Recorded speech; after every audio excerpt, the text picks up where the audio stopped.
MLP Series Review, Season 1, Episode 1, Mare in the Moon, Part 1.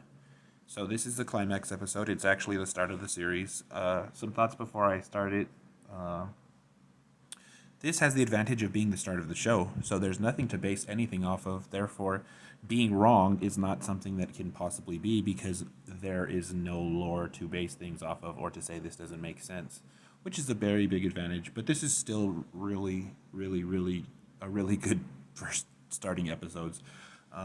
When I first started watching ponies in 2012 or 11 or whatever, I was like, I was drawn in by the animation. I was like, I want to watch that because it's so pretty, and it is. It's really pretty. But the first episode was such a strong. First two episodes were such a strong episode and such a good message that I just really liked it to start with, regardless of its target demographic or where they were aiming to try and make people happy. We start with Celestia telling the story of Luna's banishment, which is sad considering that's the catalyst of the entire series is Luna's banishment because oh, I love Luna. So we'll go from here. Strangely enough, in this telling of Mare and the Moon that Celestia is doing, she's referring to them as unicorns, even though they're clearly alicorns. Maybe it's because this is the start of the series and they hadn't decided that they were alicorns, nor what they were called when they had wings and horns. It's just an interesting little tidbit of information. I also want to point out that in this story, Celestia does say that she reluctantly used the powers of the elements of harmony, and it kind of shows that in season 4, but it doesn't show it to the level that it should show it. Hold up, this one. See, this one has a lot of stuff. Says a lot of things that are not true. It says she banished Luna permanently on the moon. Was I don't know if the intention was there for that to happen permanently to begin with, but that's kind of strange. Okay, so we get Twilight being a bookworm. She ignores her friends and she's just trying to research the elements and the prophecy of the Mare and the Moon. A little tidbit of interesting information again is that it says the stars will aid in the escape of the Mare and the Moon. So, what does that mean? How did the stars aid in the escape, and why would they? It's just a really weird line that they put in.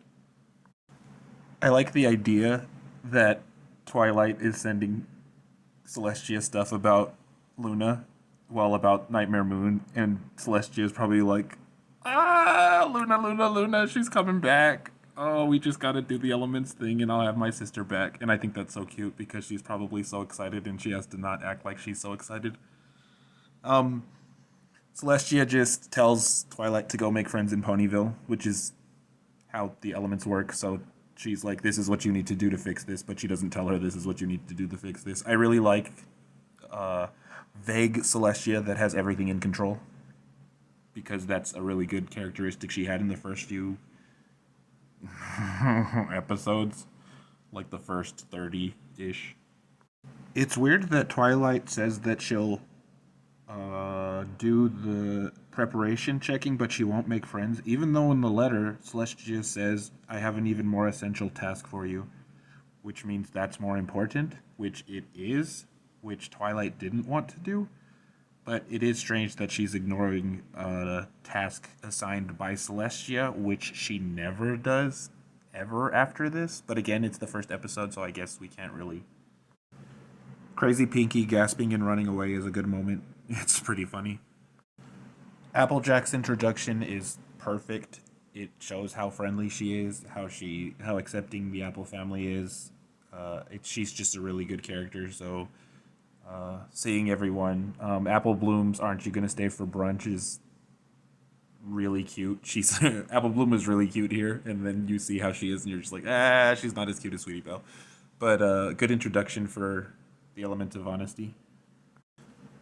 We get Rainbow Dash's introduction, which is also very good. For some reason, they strike a really good balance of her being arrogant, but also her being really kind in this episode, and they don't seem to be able to capture that in later in the series. They really play up her arrogance more so than her kindness in the later episodes, or rather, maybe it's that they play up her arrogance until the end of the episode, and then her kindness comes out, which is bad because most of the episode is her being arrogant, and just the last like 3 minutes is her being kind. It does show how good she is at weather control, though, and how fast she is. And it's overall a really good scene. And it also shows that mind games work on her. She's not the smartest pony in the stable. She does get tricked fairly easily. Next, we get Rarity's introduction.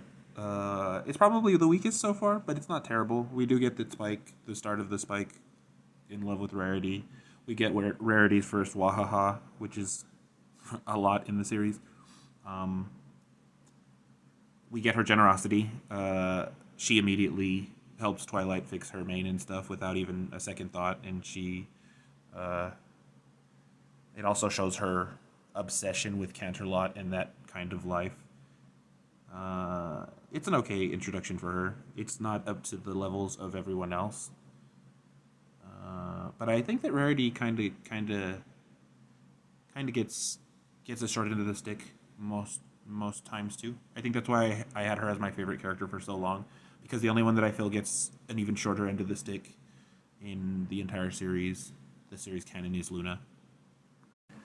So next we get Fluttershy, and it's the thing that got me into the entire pony.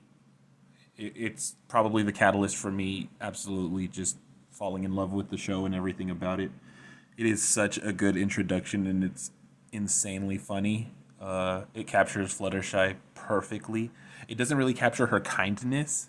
It just captures her love of animals, but it's a really funny scene with her saying her name to Twilight and Twilight not being able to understand her because it's so low. She's so quiet. It's a really funny scene. And it's probably it is the best introduction of the main six. Finally, we get Pinkie Pie's introduction. Pretty standard. She's really excited, really bubbly, really over the top. It's Pinkie. We all know Pinkie. What a surprise from the first episode, Celestia is just not there during Crisis. I mean, we obviously know with the gift of hindsight that she did this on purpose, but it's just funny that even now she's just not there. They're doing the Summer Sun celebration, and she's supposed to raise the sun, but she's nowhere to be found, of course. We get Nightmare Moon's reveal. She's back. She wants to do the same thing that she was doing before. It does show that there is awareness of her, there was awareness of her in the moon, unless for some reason there was the tale of the mare in the moon prior to Luna getting overtaken by Nightmare. But that would be more. That would make sense if you subscribe to the idea that the Nightmare spirit is a thing, because then that could have happened before Luna, and that's why it happened to Nightmarity.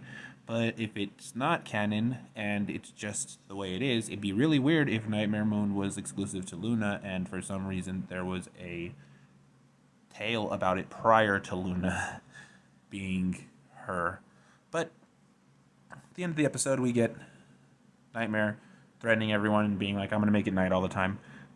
This is a really good episode. It's a really good starting episode. Not too much grief or negativity like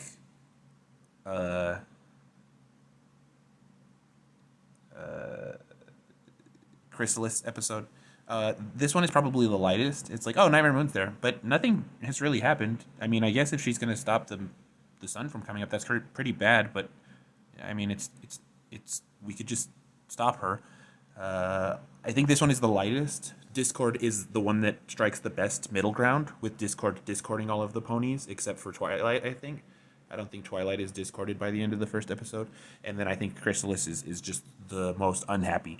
Everyone gets mad at Twilight. Everyone bashes her. Everyone says she's lame and that she should go do something else. And then gets sent. She gets the flame circled by Cadence, and we don't even see where she goes until the next episode. So yeah, I think this one is the lightheartedest. We also get Queen Meanie and Black Snooty, which are really funny nicknames for Nightmare Moon from Pinky. So yeah, the tone of this one seems much more lighthearted. It obviously is going for a kind of serious tone, but you could tell that it's more like, oh no, this isn't too bad. They're gonna handle this. Whereas the Discord one is like, this might be bad. It's Discord's having a lot of fun, but nobody else is. And then with the Chrysalis one, it's like, yeah, you're supposed to be sad and unhappy, but we're also going to tell a bunch of jokes in the next episode for some reason. But with this episode, I'd definitely give it about a 4 out of 5. It's ultra solid even by itself. Even if you don't watch the next episode, it's just a good episode overall.